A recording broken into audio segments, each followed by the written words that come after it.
Yeah, going by satellite. So it's running rapidly. I think you're right.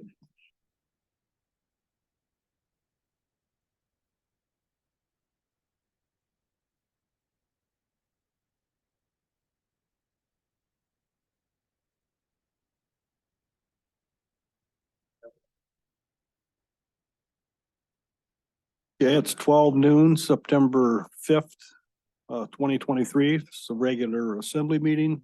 Will the clerk please call the roll? Scott, Here. Thomas, Here. Donna. Here. Mark, Here. Jeff, Here. Bob, Here. David. Here.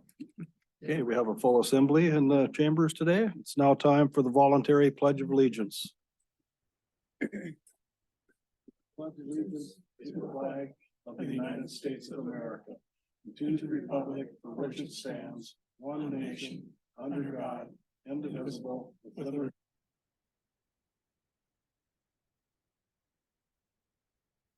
Okay, first item on the agenda is approval of minutes. I'll entertain a motion to approve the minutes from the August 21st, 2023 assembly meeting.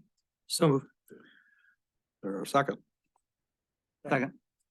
Okay, if there's no proposed changes, all those in favor of approving those minutes, say aye. Aye. Aye. Okay, those minutes are approved. Item 4, amendment and approval of the meeting agenda today. I'd entertain a motion to approve the agenda as presented. So move. Second. Those changes. Okay, all those in favor of moving forward with today's agenda as presented, say aye. Aye. Opposed? Okay, we'll move forward with the agenda as presented. Item 5, we have a public hearing today. This public hearing is for ordinance 2023-13, an ordinance adjusting the fiscal year 2024 budget for known changes. So we'll be voting on later in the meeting, in the second reading of the supplemental budget.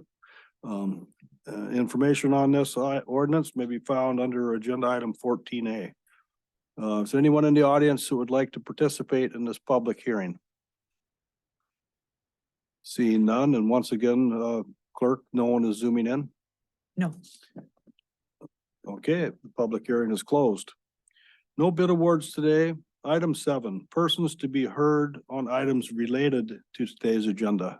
Is there anyone in the audience that would like to speak on items on today's agenda?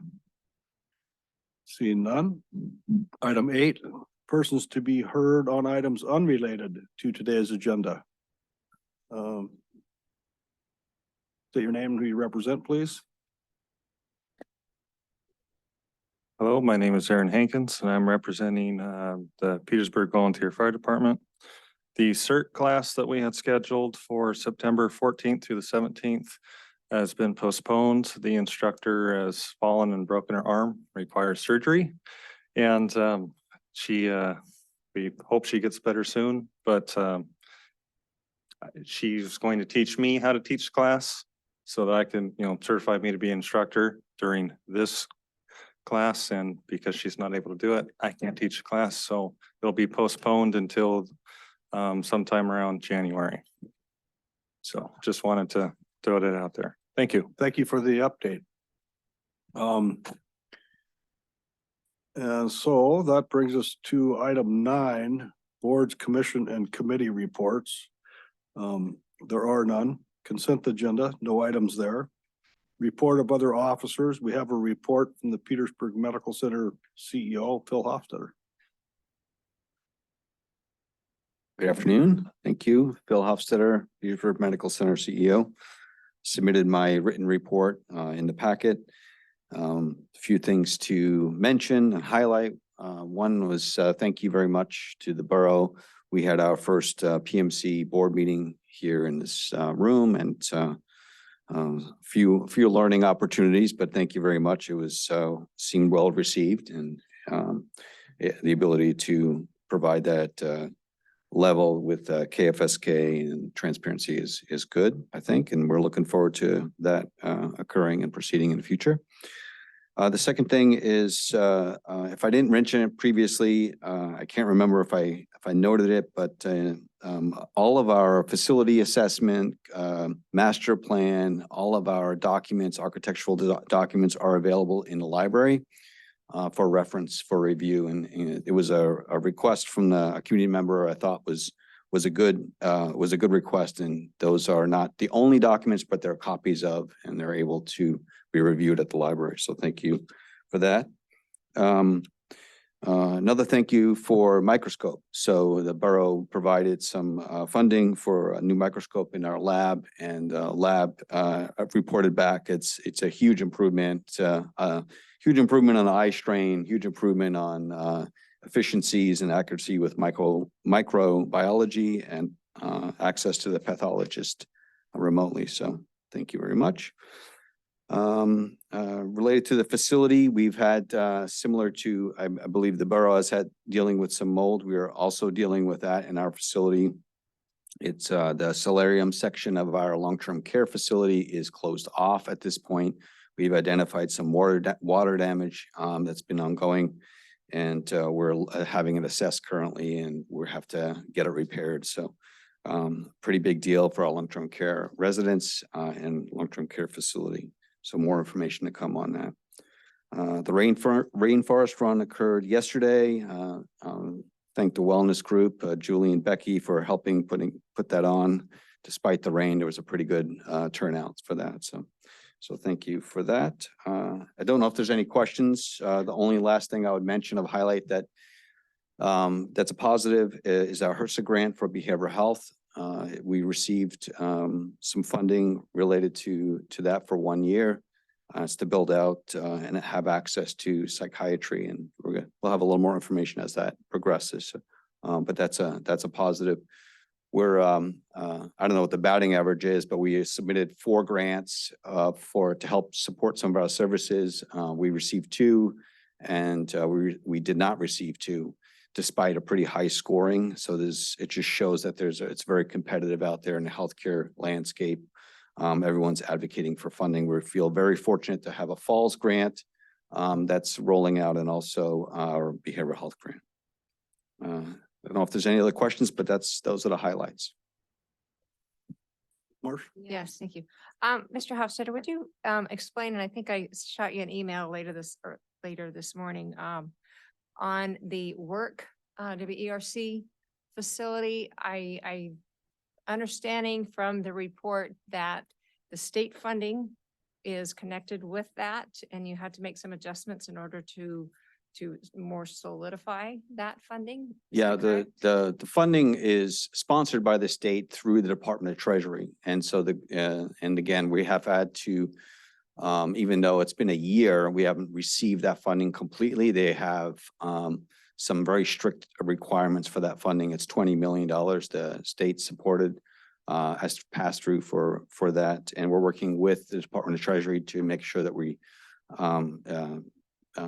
have all the requirements necessary for that funding. So initially, the Department of Treasury said we could use the funding and have some remaining for the new building for the 2 separate structures. So the work building is actually the Wellness Education Resource Center, and under their funding requirements, we're supposed to have access to the community for education, for wellness, anything related to public health monitoring. So that structure is a separate building, and that has grown in size. And so the funding has to have that to completion and open by December 2026. So that's why the building keeps increasing. And so the idea is to pull off some of the square footage from the main hospital building, which would be the ER, long-term care, acute care, and primary care, and put some of that square footage into the work building. And in looking and reviewing the site design and plans, I don't see the work building sketched in there. Is it That's in right. there? Yeah, it's a support. It was started off as a support building. It's still evolving. Right now, we still have not received approval, so met with our steering committee, and then we had to submit a pretty a different design that expanded that size and that footprint, but we have not received approval yet. So that's why we have not been able to get that in front of anyone yet. So any of the schematic designs, any of the layouts do not include that? They do. The support building includes portions of that. It's just has grown in 10,000 square feet. So it's just a bigger footprint for the support building as opposed to the main hospital. But that is still in process.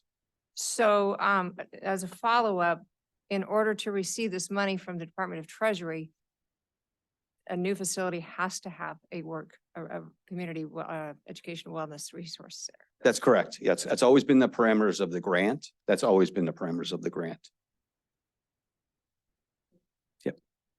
Any other questions of Mr. Hofstadter today?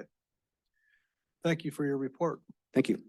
I noticed there was a person came into the room that I think might want to speak on persons to be heard related to the agenda item today.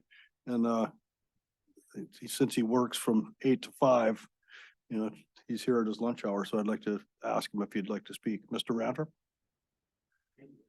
Yeah. Well, Guys, move quickly. you get an hour for lunch, so thank you for taking your time. Yeah, my name is Joel Ranup. I'm representing myself. And I'd like to ask for an amendment to 2023-13 concerning the $100,000 to be put into putting utilities in and to somehow include a way to fix the street before utilities go into those. I was here last time asking for that in the first reading, kind of. I'm getting used to the procedure, so I didn't ask that question directly. But I don't know, you know, not being on the assembly, I don't know the exact way to go about that. But if I noticed some amendments to that on this agenda, so if it's possible to do that, then I'd like to do that just because of the issues we've been having on that street and have it's targeted to have a couple sales on it. So moving forward with that, just like to have a better infrastructure, not having work on the water line so much. As far as the materials, I missed the meeting on your work session, and I would like to put forth the opinion that I think you need more input from the public on that before moving forward with anything. They're happy to have 10% on there, and they did a nice job. It was a nice presentation. I looked through all the materials, but I think you need to get the okay of the 90%, and it might be the charge of maybe the housing task force or maybe assembly members to try and reach out more. People don't always fill out these surveys, so they're busy like I am. I did fill out that and send it in. However, maybe you got to reach out, stuff envelopes, do something like that, or get around. But there's some interesting material in there, you know, things concerning even CLTs, which is a community land trust. And I'm not sure that the 90% is on board with something of that nature moving forward. I guess I'd like to just see if they are, then, you know, then I'll go with the majority. But at this point, I'm not sure that everyone understands what those are and how they move forward, how they get funded and how they're staffed. And I'm doing my best to catch up to that. I have watched a lot of the housing task force videos and that sort of thing. So, but I think there needs to be more public input with that.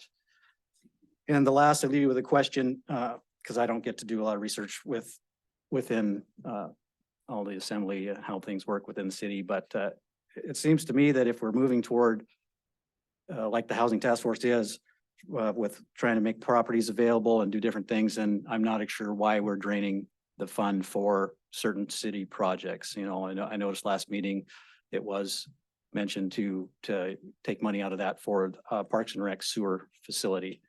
And not knowing that may be a naive question, but I just seems to me like what is the charge of the property development fund? And if it's to do properties, then maybe that should be a loan and paid back with interest, or maybe that should be charging forward with developing properties out of that fund, and not using it for other things like that. So that's all I had. Thank you very much for letting me get in on the late notice here. Well, that's fine. Thanks for fitting this into your lunch hour. Thank you. Yep. Okay, back on to the mayor's report, short mayor's report. It's about the election, October 3rd. Early and absentee voting for that election will be held in the training room of the police department, which is downstairs near the main entrance of the municipal building. And that starts Wednesday, September 13th from 11 to 3 p.m., 11 a.m. to 3 p.m. Monday through Friday. Early and absentee voting will end at 12 noon on Monday, October 2nd, the day before the election. And Clerk Thompson is still seeking election officials. For more information regarding this, contact Clerk Thompson at 907-772-5405 or email dthompson@petersburgak.gov. And that is the mayor's report. Manager Giesbrecht. Sure. Could I ask a question about the election of Becky, if you can answer it? Sure. I've had a couple people reach out that are out of town. Specifically, they have registered college students that like to participate in the election. How do they go about that and how do they get an absentee ballot? They can send an email to Clerk Thompson or give her a call or call me as well. If you send an email this week, you'll get my email address responding back. So dthompson@petersburgak.gov and she can email a ballot. And you email it, not mail it. We can mail ballots. If they're going to vote electronically, then they could scan it. They'll just sign a release form that says that we can see their ballot. Or they can mail it back if they have time. But if they run into a time crunch, they can scan it and email it back and vote that way. Okay, thank you. You're welcome. Okay, Manager Giesbrecht. Thank you, sir. The dive-in movie nights are scheduled as monthly aquatic events. Check out the flyers for the next upcoming movie. The Sprint Triathlon coming up on Saturday, September 16th. Contact Scott Burt or our front desk for questions and or registration. Youth basketball registration is opening soon. We're still looking for volunteers for all positions, including coach, referees, times, and scorekeepers. Please see Julie Anderson so that we may have a successful season. If we don't have enough volunteers, we won't be able to run the season. We're still looking for a motor pool mechanic. So anybody out there interested, talk to Becky. Duro's new Vector truck is en route and should be in Petersburg the first week of September. So here shortly. Chris and Aaron will be traveling to Southeast Conference in Sitka, September 19th through the 21st to attend the annual meeting of the Southeast Alaska Solid Waste Authority, or CSWA. We met recently with representatives from the wastewater department to look at ways to address issues with the wastewater discharges from the Baylor. It is anticipated that the forthcoming changes in EPA regulations for Petersburg wastewater discharges will necessitate some improvements to the Baylor sewer system. We don't know exactly what that's going to mean quite yet, but we're Chris and his group, as well as Carl's wastewater team, are trying to work with EPA and what that's going to mean. Sam and Jim Holder are finishing up some the new covered storage located between the water and sewer sheds in the public works yard. This new covered area will keep welding and fabrication supplies out of the weather. The maintenance department is also helping assisted living address some of the maintenance needs identified during our recent Alaska Housing Finance Corp inspection of the premises, mostly minor stuff. Tourship activity is still busy through mid-September, so thank you again to the local fleet for playing nice at the drive down facility. That's a wonderful thing, and everybody is working together to make it work. On Monday, August 21st, a staff and harbor board assembly members met with Corps of Engineers delegation that included the new Corps Alaska District Commander Jeff Palazzini, Chief Randy Bowker, also from the Alaska District, and Edward Belk, the Civil Works Director from DC, for a meet and greet at Scow Bay site visit for Scow Bay as well. Staff felt the visit went well, so hope the proposed project feasibility study makes it into the federal budget. Derek's looking into what we have collected from Medicaid in reimbursement and what we have not received in the past. This is something that he's been working on for a while, going back over past Medicaid bills to see if they were submitted and if there's any questions that potentially we would receive. Some of them we've seen additional reimbursements come our way.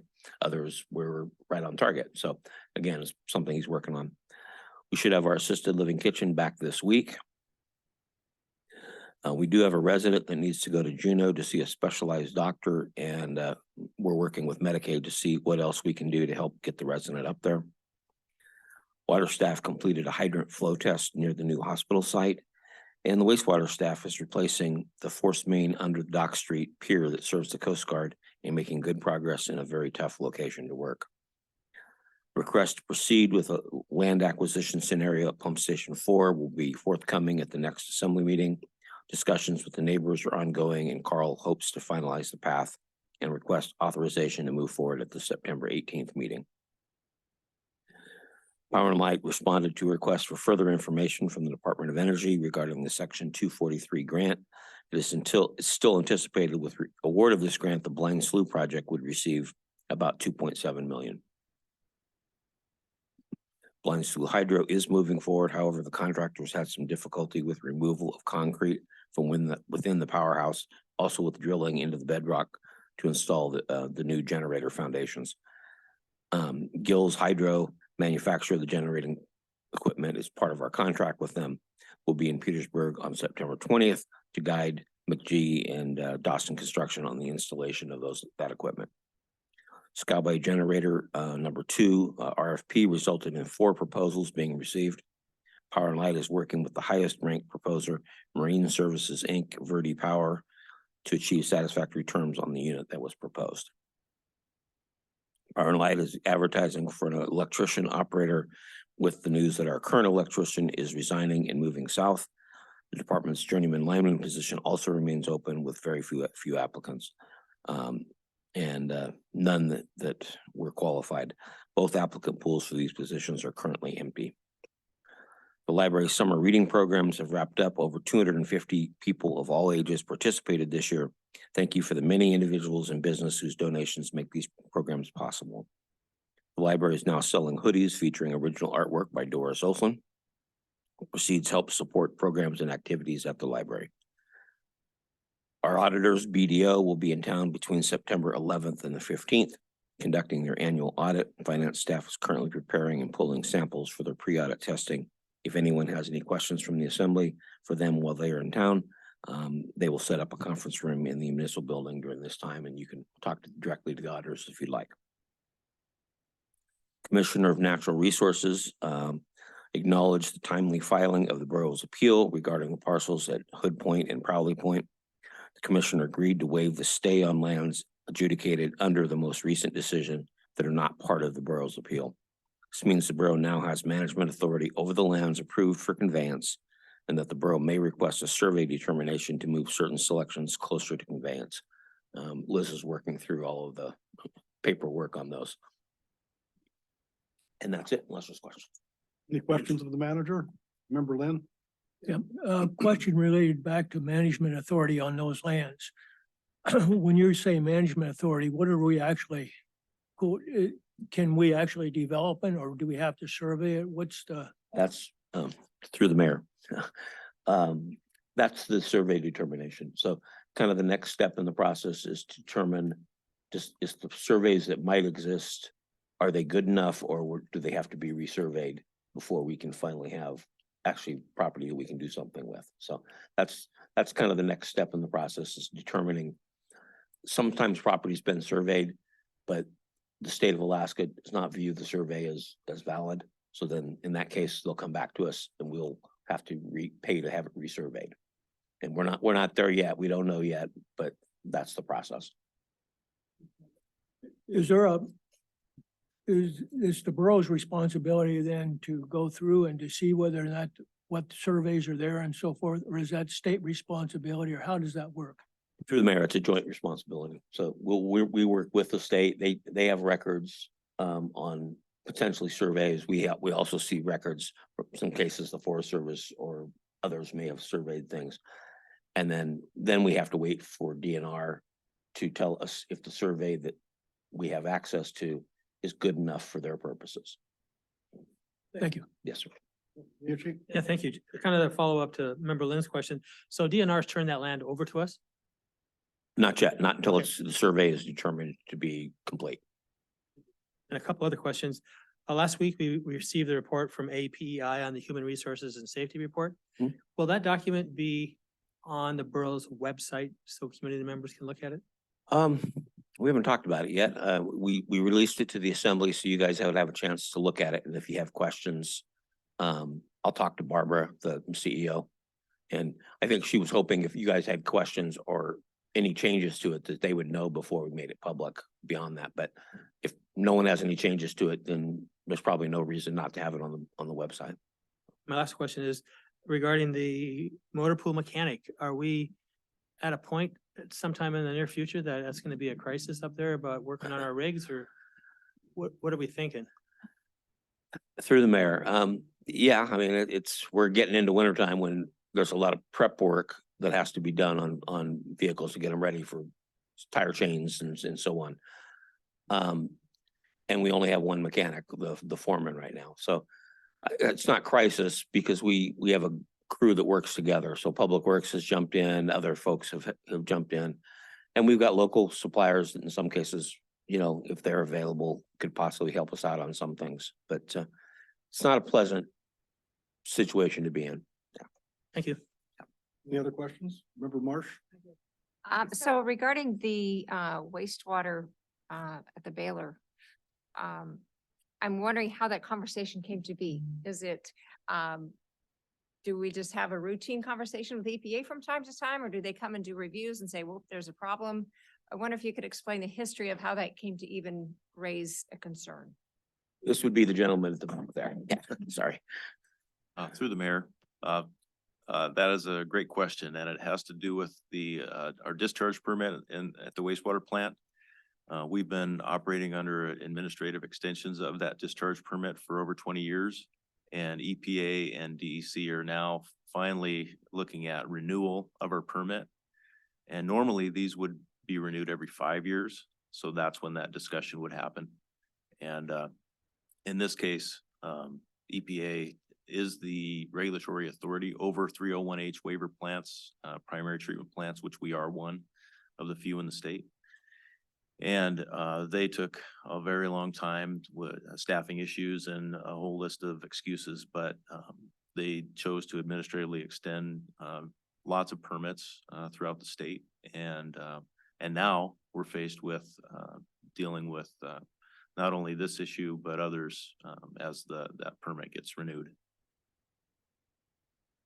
So as a follow-up, do you anticipate substantial costs to address these issues? Or are you hoping it will be, you know, I don't know, not quite a Band-Aid situation where you address the issues and move on? Or what's your crystal ball outlook on this?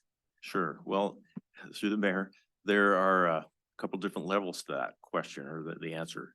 So at the Baylor, the improvements to basically pre-treat the discharge from the facility so that it will meet our code and also not cause any trouble at the wastewater plant. Relatively, the cost will be low in consideration with the other costs that I'll get to in a second. But these are costs that the sanitation department did not plan on. And so we're working with them to try and figure out the best, most cost-effective solution to eliminate any particles coming from the Baylor to the wastewater system, and also oils that are obviously in anything that goes in the Baylor comes out as a liquid, you know, in the trough, and that ends up in the sanitary sewer system right now. So there is an oil water separator at the facility that's needs to be upgraded. And there's some other issues that we're working through the sanitation department with, but no ultimate costs on that. There will be some.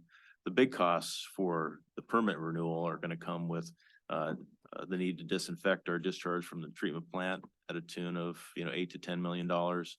And ultimately, if we don't get a treatment waiver in the next, if that's not continued, the next time the renewal comes up in 5 years, we're looking at upwards of $40 million to upgrade the treatment plant. So in terms of the cost to the borough, as in regard to discharge permitting, the sanitation department's part of that is very small. Any other questions?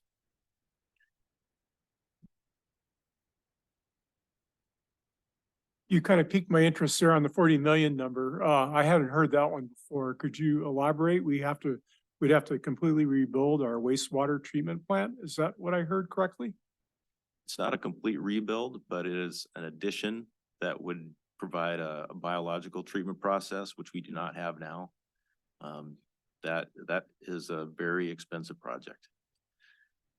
And then a biological treatment facility. I know down south they use ponds and things of that nature.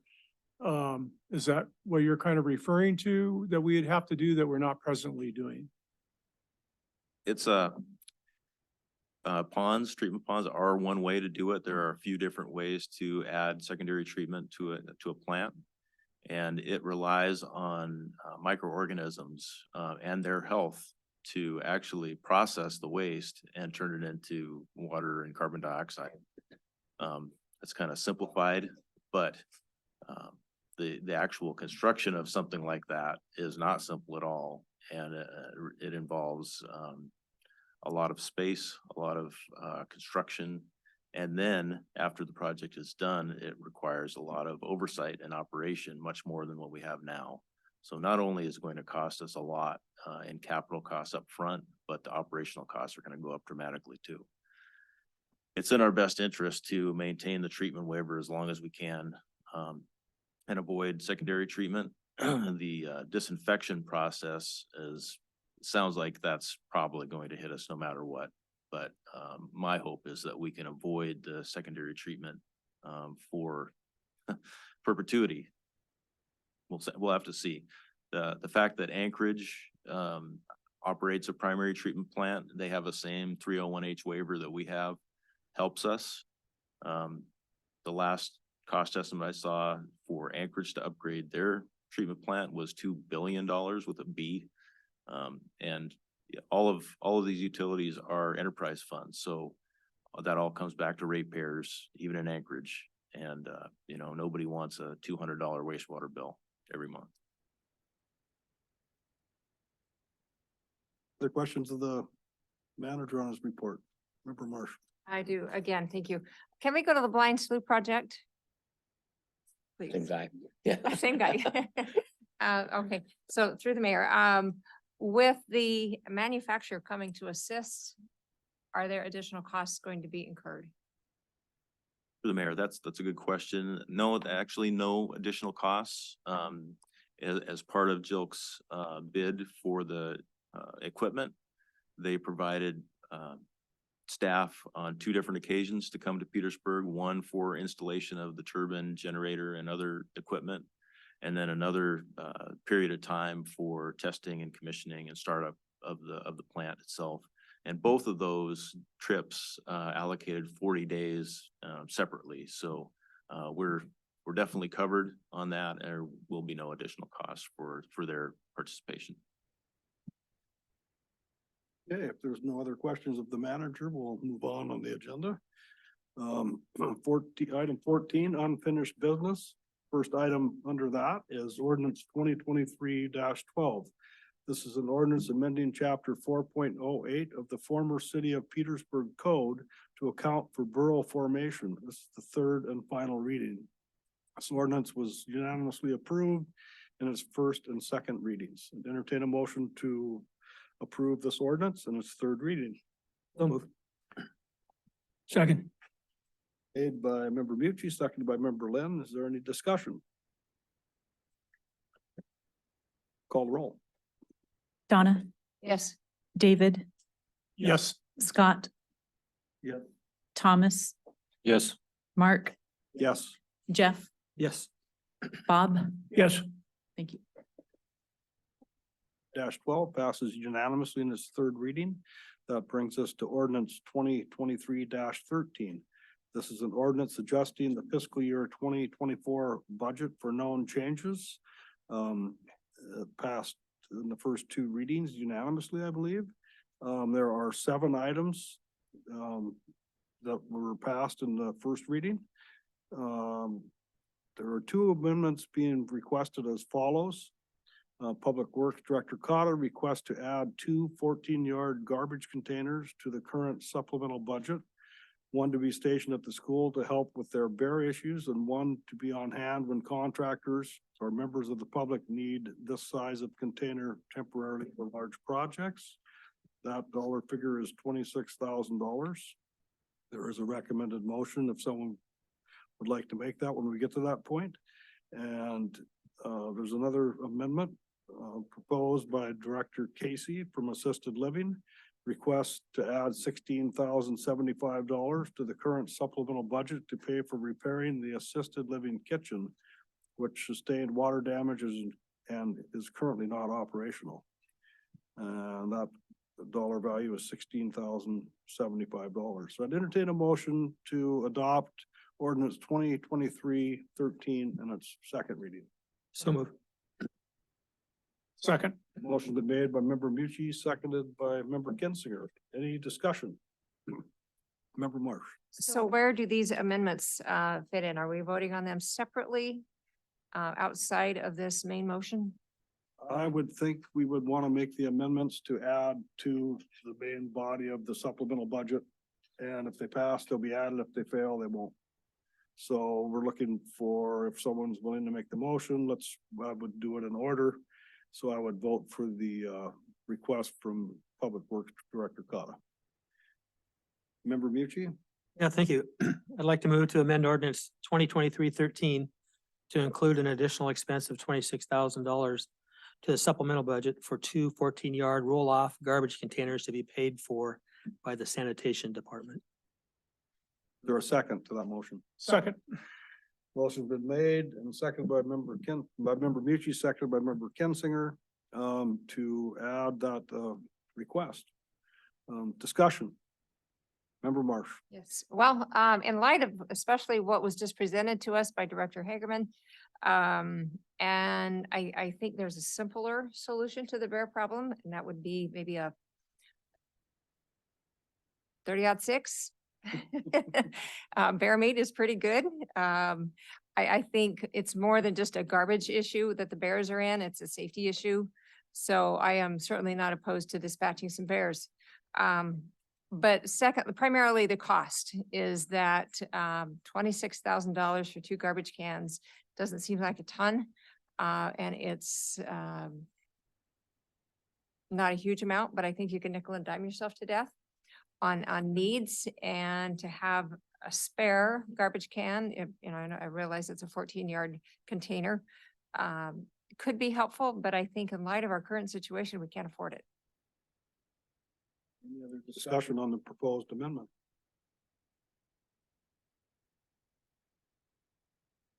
So I have a question of Mr. Cotta. So we have two in place now. Are they failing, or we just want to add to our, We just want to add a couple.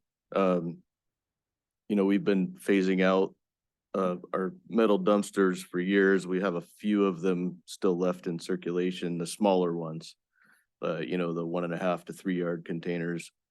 And as part of that process, we wanted to get a few larger containers to kind of offset, eliminating dozens of the smaller ones from circulation, because we know there's situations where we need a bigger container for bigger jobs and so forth. So we purchased 2 roll-offs in 2021, and we knew we were potentially going to need a couple more. We actually had them in the budget a couple different points and have taken them out for various reasons, but right now we have one roll-off container stationed at an apartment complex, which has helped sharply reduce the bear problems at that apartment complex. And we have the other one temporarily placed at the school, although I'm not sure we'll be able to leave it there because those are the only 2 containers we have. So right now we don't have a container available for, say, a demolition project. So our hope was to purchase 2 more of these roll-offs, which would give us really plenty for foreseeable needs. And we're not going to be looking to purchase 2 more next year and 2 more the year after that. If we have 4 containers, I think we'll be good for whatever we can anticipate right now. Okay, thank you. So when these can, if a contractor, for instance, needs one of these 14-yard containers, do they pay rent? Does the school pay rent when they go to the school, or is this just something that we have on hand to lend out? There's a schedule of fees that is, and I don't know, I can't remember what they are offhand, but it's in our published rates in the borough code. Any other member, Lynn? Follow up to the mayor's question, were these included in our latest rate study? That we have in the rates that we have on hand, or will this affect future? I don't think we plug those in particularly, and they're kind of a small purchase really in the, in the big picture. So I don't know that we put those in, into that rate study. Through the mayor, you can kind of blame me for some of Roger this. Giesbrecht. Yeah, thank you. Director Cotta had these in the budget. I took them out. Is what some of the cost cutting we were doing, just trying to think, could we get by, and did not expect the bear issue to pop back up like it has. And so anyway, some of it's my fault. Otherwise it would have been in the original budget this year. So is there a pretty serious bear problem currently in town? Chief Kerr?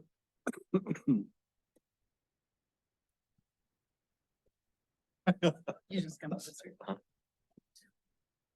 So from the police department side, I mean, last year I'd like to advocate for the dumpsters. I know there's lesser means to get rid of them, but we've really been trying to work with the Fish and Game and with the state troopers on this issue. And I mean, we have been issuing citations. They've been working, but you can't stop them. The only thing we can do is limit the bear's access. And when we swapped out last year, the big draw to the South Streets was the apartment complex's dumpster. Once we replaced that thing, the bear activity just dropped off. And I don't even think they've been going over there this year that I can recall. And so it cut down on the traffic of the bears heading over there in that area, which ultimately reduced the number of trash cans getting hit also. And so as far as the school has been a major draw this year. And so if we were to replace that with one of these new dumpsters, I think it's beneficial to the surrounding neighborhood for the school. I mean, you have the school sports, kids walking in the dark, you have Parks and Rec, you have everything going over there. So not only does it fix the school's problem, it's also helping with the neighborhood problem as well. Because kids walking around, you don't have that draw where the bears are going over there and the kids seeing the bears at that time where they might stumble across it walking up the trail. That's been the latest thing where people have been walking up the trail, see the bear walking on the trail by the ball fields or something, and it's headed down into town to the to the garbage. And the school, I mean, they're trying their best to stop these things. So, I mean, we can fix it with Assemblymember Marsh's decision, but with a 308. So, I mean, we can definitely do that, but I mean, we're trying to work with everyone on this issue. And I mean, from the drastic decrease that we saw last year to this year and the way we fixed it with a simple switch of a garbage, I mean, it cut down more than one person's problem. It cut down a whole neighborhood's issues. So I would like to advocate for this just based on, I mean, the school and everyone in that surrounding area. Okay, thank you. Member Marsh. As a follow-up to the fee schedule, with the two 14-yard dumpsters that we have now, containers, at what point do we break even in collecting fees that would pay for these? Through the mayor, I would have to look at that and get back to you. It's a, it's a function of the container rental, but also, the material that we take in from that container. I'd have to pull some stats from our solid waste records and get back to the assembly with that information. Thank you. And I'd like just to input that there is a third reading on this. If a person wanted to wait for more numbers to approve this amendment. So if there's no other discussion on this amendment to add the dumpsters to Public Works, clerk call the roll on that amendment. Jeff, Yes. Bob, Yes. David, Yes. Donna, Yes. Thomas, Yes. Mark, Yes. Scott. Yes. Thank you. Okay, so that amendment passes unanimously, and we have another recommended motion to add money for the assisted living kitchen.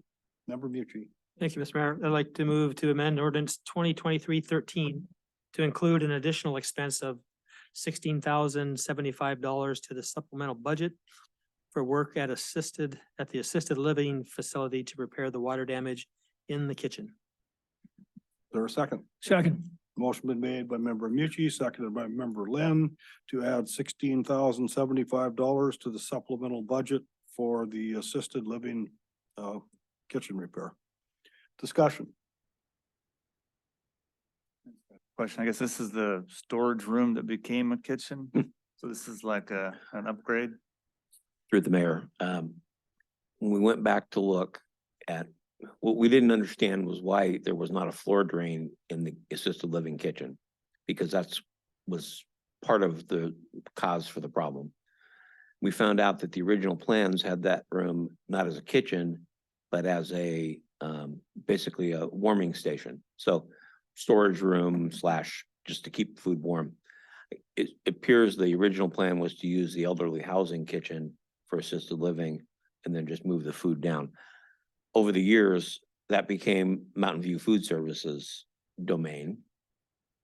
And assisted living built their own little, didn't mean just fit a kitchen into what was then just a warming station. Unfortunately, the heat from some of those appliances up against wallboard that was not really meant for that caused heat and mildew, no floor drain, so they mop and try to keep it clean, and so you end up with water back up underneath the cabinets. And when they started seeing what they thought was mold, it was just mildew. And having bad smells is when we got into tearing it out. Our maintenance crew kind of took it apart, and it was beyond their ability to put back, so we got a bid from Steelhead, and Mr. Olson and his team took that on to try to get us back up and operational with the kitchen. Meantime, they've been using crock pots and barbecues to try to, in hot plates, to try to feed the folks at assisted living. Mucci? Thank you. Has there any been discussion about combining the kitchens so that it's all the cooking is done at the Mountain View Food Services portion of it? I think that might be a discussion to have at a future time. Yeah, We're it gets discussing- complicated, but yes, there has been some conversations. Thank you. Discussing this proposed amendment. Any other discussion on the $16,075 for assisted living? So will this money get them to completion? Yes, sir. And we'll have a certified kitchen? Yes. Okay. If there's no other discussion, will the clerk please call the roll? Jeff, Yes. Bob, Yes. David, Yes. Donna, Yes. Thomas, Yes. Mark, Yes. Scott. Yes. Okay, those two amendments passed unanimously. There was a person from the public that wanted another amendment to be made to item 4 on the main motion as amended now. If anybody's interested in making that motion, now would be the time. If not, we will vote for ordinance 2023-13 as amended in its second reading. Member Mucci. Yeah, I don't have an amendment to it, but I have a couple questions regarding the Parks and Rec work that's going on up at the gymnasium. Is that $84,000 that we're adding, is that for the electrical portion of the work going on up there? Manager Giesbrecht, can you answer that question? Through the mayor. Could you repeat your question? Well, is the $84,000 that we're adding to that, is that for the electrical work that's going on up in that raceway area? No, So center, this community center sewer line project, is that what it's intended for? that did not include any of the electrical work. So the second part of my question is, as it was mentioned earlier, do we ever, like for, if Parks and Rec is going to use money out of the property development fund, do we ever have Parks and Rec include that $500,000 in next year's budget to make whole the property development fund? Through the mayor, property development fund actually is our maintenance.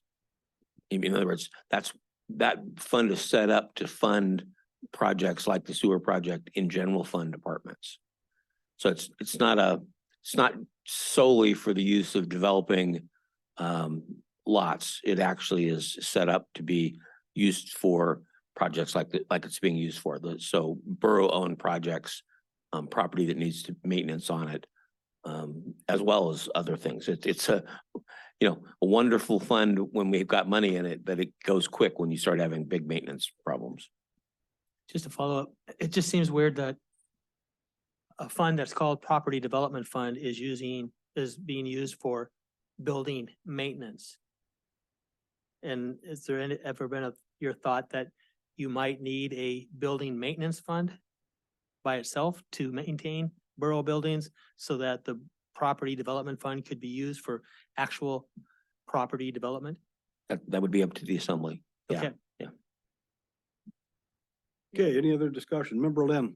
I want to go back to item 4 on that. At the last session, I asked we put on the agenda just a quick discussion of the points that were made by the gentleman that was talked last time. If I remember correctly, one of them talked about is adding another hookup or several hookups to that particular section would overload it, was one point I think was made. The second point that was made had to do with it was in a wet area that already had problems, and we were exacerbating by adding to those systems. And there may have been some other points, I don't remember them off the top of my head, but could we discuss those before I'm willing to make any kind of motion? What have we found and what do we see, and can we add more hookups to that particular section?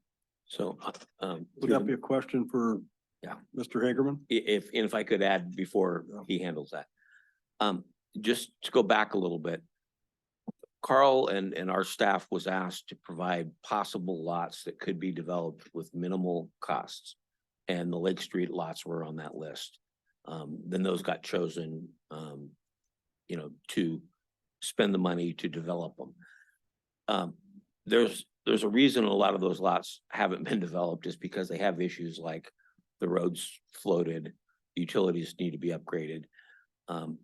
If the assembly wants to go down that road, that's a totally different request than what lots are available that could be developed at a lowest cost. So just keep that in mind as Carl answers these questions, and the two lots in question are not going to overtax what's there, but it definitely is, the gentleman's correct that Lake Street has infrastructure issues. Many of the places that we had available lots have infrastructure issues, which is why they haven't been developed. So anyway. I have a question about the $100,000 to develop an extension on the end of Lake Street. If that passes, if it stays in the supplemental budget, would $100,000 be enough to dig down to hardpan for putting these utilities in, so they're not floating like all the infrastructure on Lake Street, or would we be just adding more of the same, just floating water and sewer line? Good questions. Everybody's got great questions about this street. And there's no arguing that the water and sewer in Lake Street are substandard. They have been there for a long time. The water line is very shallow. It's a transite main, and we've had 3 breaks in the last 8 months, I think, and just in that main alone. So there's no denying that those utilities need to be upgraded. It is on the wastewater departments and the water department's capital improvement list to work on that.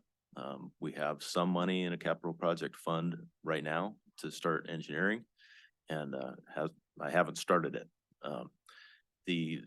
Steve is absolutely correct that, you know, the goal of bringing these lots forward was to identify lots that had a low costs to development.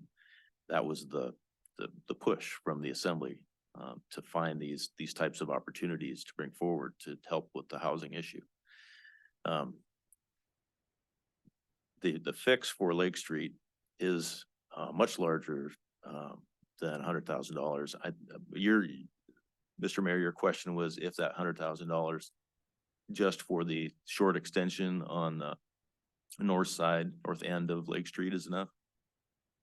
Yeah, that's what I was wondering, if that would cover it, and if it would be enough to install them properly, excavate the trench down to hard pan. Yes, I think it is. That $100,000 is actually not just for Lake Street. It was for a couple other lots around town too. And it is yet to be determined if all of that work can be done for $100,000. I think it can be. The muskeg at the end of Lake Street is very deep. It kind of comes back around to if we contract the work or if the Public Works Department has something to do with that. Because you have some control over your own construction crew and some of those costs won't be seen as the same manner if you contract it out. That work is high enough dollar value that you'd be paying a contractor Davis Bacon wages, prevailing wages. Whereas Public Works, you don't have to worry about that. Member Lynn, then member Yeah, Mewes. if I can ask a follow-up question to that. If we go ahead and put the extensions in for these new lots there, you said earlier that we have to go back, we have major work to be done there. Are we throwing money down a rat hole? In other words, are we gonna have to redo what we've done here to put those extensions in? Or would we have to change what we're doing in order not to do it, just a follow-up question there. Through the mayor, that's a good question. So the water and sewer mains and manholes, sewer manholes need to be replaced. What we're talking about here is extending services to lots. And those services will be extended with good materials and in a manner that we won't have to touch those again. But their connections to the mains will have to be redone when we replace the mains. So it's in relation to the work that needs to be done in the future. It's minimal. Anything that would have to be touched again, basically the connections. Member Mewes. Yeah, thank you. Something similar to Member Lynn's question. So let's say we move forward with this $100,000 to extend those 3 properties, and we know that we need to improve the infrastructure on Lake Street. Would it be the plan to first improve the infrastructure on Lake Street before we go ahead and work on those 3 extensions so that we're not, like Member Lynn said, we're not going back and fixing the infrastructure? Or is that how it would work within Public Works, or how that would be the plan? Through the mayor, it could be done either way, honestly. We could focus on the infrastructure first and then extend these services out, or we could extend the services out, make the property available to somebody that's gonna build a house. And the mains that are there, the carrying capacity of those mains is fine for 2 more houses. That's not an issue. It's the fact that they're in disrepair and they're, decades old and they just need to be replaced in general.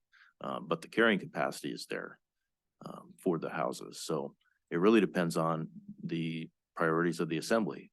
Do you want to have property available for people to build a house, or do we want to focus on an infrastructure project first? Thank you.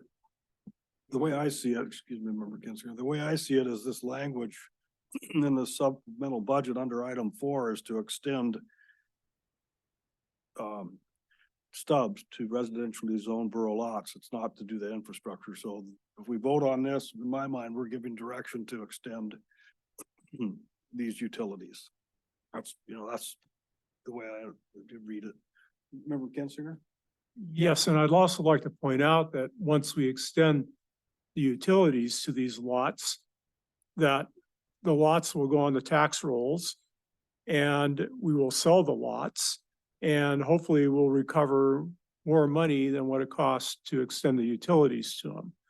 So it's not a long-term negative withdrawal of money out of the property development fund. My understanding is this fund is a revolving fund that when we sell property, the proceeds from that property goes back into that fund. And correct me if I'm incorrect on that. Is that correct? No. I believe that's correct. Okay, so that assumption is correct.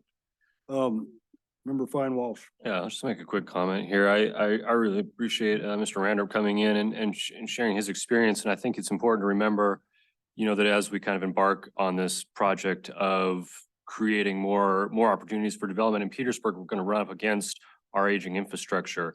And I don't think in this case, it's necessary to, as Member Mucci was saying, kind of put the brakes on developing and selling these lots and wait for the infrastructure to be refurbished there, because that's in the works, but it may take some time. But I do think it's important to remember going forward that we're going to run into this issue more and more, and that maybe it's, going to be important to, as an assembly, consider making more substantial investment in our infrastructure. I think we may be faced with the issue sooner rather than later due to the hospital, if nothing else, because we're going to have to figure out how to make sure it has the infrastructure necessary to operate. So just wanted to thank Mr. Randall for his comments and yeah. Mucci. Yeah, thank you. Yeah, I'm supportive of this. I'm not trying to put the brakes on these three pieces of property. I just had some questions about how it all works, what the timing is, just so I can better understand how the thing works. So I have no intentions of putting the brakes on it. I'm very supportive of it. Thank you. I just have one comment regarding the mayor's question of is there enough money to build, to build it to this new stubs to hard pan? So, with the conversation about failing infrastructure, I would like to see that if we do this, we do it right, so we don't have to go back and fix things later. That's my only comment. I don't believe we've had a motion to remove this item 4 from the supplemental budget, but I think it's good discussion to have. I think there's gonna be private entities in town that are gonna try to develop property and potentially supply pre-manufactured homes on those properties.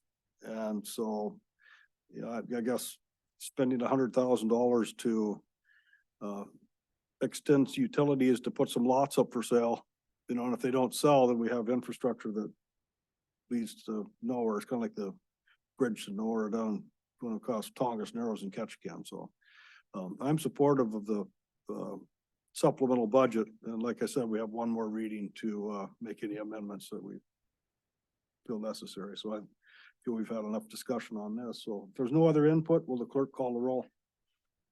Scott, Yes. Mark, Yes. Thomas, Yes. Donna, Yes. David, Yes. Bob, Yes, Jeff. Yes. Thank you. Okay, the supplemental budget passes unanimously in its second reading. Item 15, new business. There's only one item there.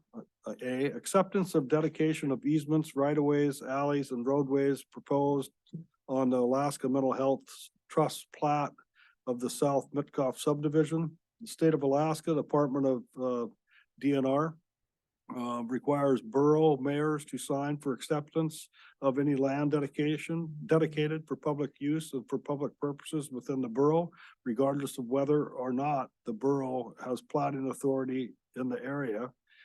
This land dedication is south of Pappy's Landing area, which is currently exempt from platting authority. Acceptance of lands for public use or public purpose does not obligate the public or any governing body to construct, operate, or maintain improvements.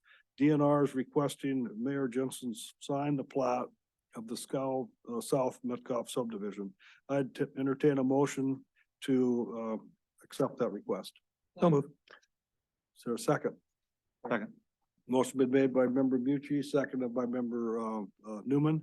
And there's some concerns by some of the assembly members, I believe. This property is actually between Pappy's and the mouth of Blind Slough on the Narrows, I believe, if I looked at the map right. So, member Kinsinger. Yes, I'm gonna oppose this, and it's because they did a really poor job of plotting this land. I mean, it's horrible. I mean, this would be a gift that will keep on giving. I mean, I'm not opposed to developing land, but if you're gonna develop land, you need to decide where roads are gonna go. If people might want to have electricity, they might want to have some way to get in and out of their property. And if you're gonna do that, you have to plan for roads, and you have to do it in a reasonable manner. The other problem is, I don't think DOT is going to accept this because a lot of those lots, the only access you're going to have is right on the Metcalf Highway, and they've been very adamant about not approving that. They want to have one entrance on to Metcalf Highway instead of another 20 or 30 of them. My other problem with these is they do not even meet the minimum standards that the state has for remote parcels. There's no sewage system out there. So unless you're connected to the Narrows and you can run a pipe out to -4 foot tide line, you have to have at least 3 acres. And most of these lots are less than an acre, around an acre. So they don't even meet the minimum standards that the state has for developing remote parcels. So I'm not going to support this. I think they need to go back and they need to do their homework. And I know we don't have platting authority, but sooner or later, that's the direction where town is going. That's where there's a lot of private land. That's where there's a lot of development. Might not be 10 years from now, might not be 20 years from now, but I guarantee you at some point in the future, somebody's going to be looking at a decision we made today and say, what in the world were they thinking? Member Lynn. Yeah, thank you. I'm totally in agreement with member Kinsinger. If you've looked at that plat, it requires, the way it's laid out, it would require individual roads. Each person that bought a lot or each family would have to put the road in and would have to come to the main highway or some other place to get access. One, that whole platting, the way it's been done, it needs to be redone so that it comes to a center and there's a center access for all these lots. I think if it was done the way it's proposed, I think that's a future problem for this borough. So from my perspective, not only should we not sign it, I believe we need to go back with a letter stating our opposition and reasons for that opposition to it. Even though we don't have the platting authority, because I think we need to put ourselves on record. It may not be this one, but there will be another one come up from Mental Health Trust and another one after that. So I think we really need to put our comments forward at this point. Okay, and that would possibly be an action item at a future meeting too. And I don't have a problem with, this failing, so I don't sign it, but it might not mean that, mental health isn't gonna sell the land anyway. So, then whether they get approval from the state or not, so. Member Kinsinger. I believe they're going to auction it here very soon. Through the mayor, I had a conversation with mental health about 2 months ago, and they warned me this was coming, and I explained all of the same things the assembly's already just talked about. And they said, well, thank you for letting us know. And that was the end of it. Then I had a conversation with the engineer responsible for drawing it up, because Carl pointed out a section where they squeezed the easement down to 25 feet instead of 50. And we finally got them to agree to put that in. But, their argument was, well, this is ready to go. They've already got people supposedly ready to bid on it. I don't know what impact the assembly has on mental health. Probably very little, but it might be interesting to see what happens if you do turn it down and see what mental health does. Again, this is really just saying the borough accepts this land will, because it's in the borough, becomes public land. So where they've drawn easements and put stuff in. Mental health may just turn around and say you have to, but we will cross that bridge when we come to it. I think that's how the vote goes. Well, I mean, if we don't send a letter with my signature on it supporting this, maybe we should send a letter that says we'd like it platted to state standards where there's enough room for septic systems or whatever, some language, but I don't know if we could take that action at this meeting or not. I don't see why we couldn't, if we don't vote for it, we just say we oppose it for these reasons. Member Newman? I'm assuming, I mean, everything passed outside service area 1, there is no code, there is no permitting, there's nothing required. So, I mean, for me, this calls into question, I had property, I just sold the Papke's, but you drive a little bit around and it is pretty unregulated and pretty undesirable to look at. And at what point are we gonna take control of this situation? And if all this mental health land gets bought up, I mean, who's gonna buy it? What are they gonna do with it? And how are they gonna do it? And our role as a borough is to regulate and control society, and we need to gain control of this situation between Papke's and these lands being sold. Through the mayor, it's a big problem. I mean, because the folks who buy it aren't always from here. And they expect there to be road access to their property. They expect to have the utilities, at least electric, can be added. And when they buy it and then they show up, they tend to be very disappointed, and they end up in Liz Cabrera's office, or they end up over in Carl's office, very upset. And, and we have no way to help them at that point. It's very common with mental health subdivisions that we end up having to deal with the people that have bought the lots and not happy with the results. So can I get a little clarification? I mean, we only have authority of inside service area 1. For us to gain authority, we would have to vote as a public to form another service area. I'm not sure. I mean, I think it'd be I quite think Dave involved. actually, some of them are Member Kinzer might Kinzer. know the answer to that, but. Yes, it's very simple. When you become a borough, the two things that a borough are required to do under the state constitution are platting and funding public education. And I did try to bring that forward last year, and it was pretty much shot down. And that is one of the things a borough does. One of the two things a borough does. We're doing one, which is we're taxing people for public education. If we don't take action on assuming platting authority, and this isn't zoning, I mean, so don't everybody get your pitchforks out. We're not talking about zoning. We're talking about platting, which would deal with the very issue that we're talking about right now, which means that a mental health university, just look at a map. We have a lot of extraterritorial land in the borough. They act like government entities, but they're not. It's a university and mental health. They operate under their own rules.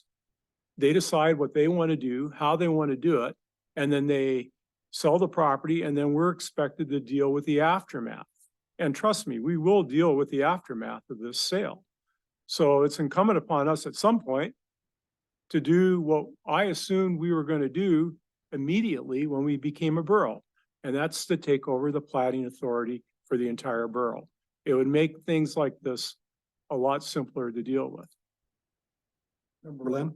Yeah, a follow up to that. I was been talking with our borough attorney on that. In order to do it, we has to go for a vote of the people. And so we'd have to, if we were going to do that, we'd have to put that, work that up and put that on the next ballot, not this one to come around. And I'm still of a point that I think that could we ask the manager for a letter on the agenda to go back to mental health on this issue? That we put on next agenda will follow up to what the mayor had talked about. Retrospect, I think that would be the best way to do it, is so you properly advertise an action item and then just, vote to not sign accepting this plot. Member Mucci? Thank you. So just so I understand it clearly, currently the state has authority over platting within the borough. So if we set this to a vote of the public to take the authority of plating within the borough, then we would have the say, we would be able to say yes or no on these diagrams about whether the roads are wide enough and they had easements, so it seems to me that that would Through the make mayor, sense. to- outside service area one. Yes, sir. Inside service area one, the borough has plating authority. Yes, I understand. Thank you. Okay, so, we've discussed this one and I'm glad we have. So will the clerk call the roll, whether the mayor should sign accepting this plat or not? That's what we're voting for. Donna, Excuse me. David, No. Scott, No. Thomas, No. Mark, No. Jeff, No. Bob. No, Thank you. Okay, the request for my signature on this fails unanimously. Communications, there are no communications to share. Is there, this brings us to item 17, assembly discussion items, assembly member comments. Are there any comments? Okay, seeing none. Recognitions, are there any? Is there an recognitions? opportunity to comment? I'm on Zoom in case I'm sounding like a voice. Chandler. Can you hear me? Chandler Long, is that you? Yes. Actually, this isn't the time in the agenda for comments from, what is your position? I mean, do you represent somebody or I don't see you on the screen? Can you see me now? I do. Okay. Yes, my name is Chandler Long and I work for the Mental Health Trust Land Office. And I understand that the motion has not passed, but I was hoping to submit some comments for reference and in response to your guys' discussion. I think Just to that give will a little bit come more at a context and future- understanding of the issue. Excuse me, that- Ms. Long, that will come at a future meeting. We plan on having another action item potentially on the next agenda. We discussed that a little bit ago. But there is places in the agenda where people can comment on items related to or unrelated to agenda items. And we're past that section in the on the agenda. Sorry. That's all right. Perhaps I can chat with you offline later this week then. Okay. All right, Thank you. Thank you. So recognitions, are there any recognitions? Member Mucci? Thank you. You know, over the last couple of years, we've had a lot of comments about the postal service up there and just wanted to pass on some good news that I heard the other day that they had a statewide competition for customer service satisfaction comments. And it was a neck and neck race and Petersburg came in second statewide for all the post offices within the state. And I always think it's a good thing to pass on good news when we have it. And I just wanted to congratulate all the cheerful folks up at the post office for hard fought battle and coming in second. I just want to say thanks a lot. Any other recognitions by assembly members or staff? Okay, seeing none. Item 18, executive session. I'm gonna entertain a motion that the assembly will adjourn to executive session in accordance with Alaska statute 44.62.310 C3 and 4. Matters which by law are required to be confidential and matters involving consideration of records not subject to public disclosure and the attorney-client privilege. We're gonna receive advice and recommendations from our attorneys in regards to the pending litigation of James Kerr versus the Petersburg Borough. So I would entertain a motion to go into executive session for that reason and that reason only. So moved. second. Clerk, call the roll. Thomas, Yes. Donna, Yes. Bob, Yes. Jeff, David, Yes. Scott. Yeah. Mark, Yes. thank you. Okay, we'll take a minute and everybody has to exit the room except for assembly members and the clerk and the manager.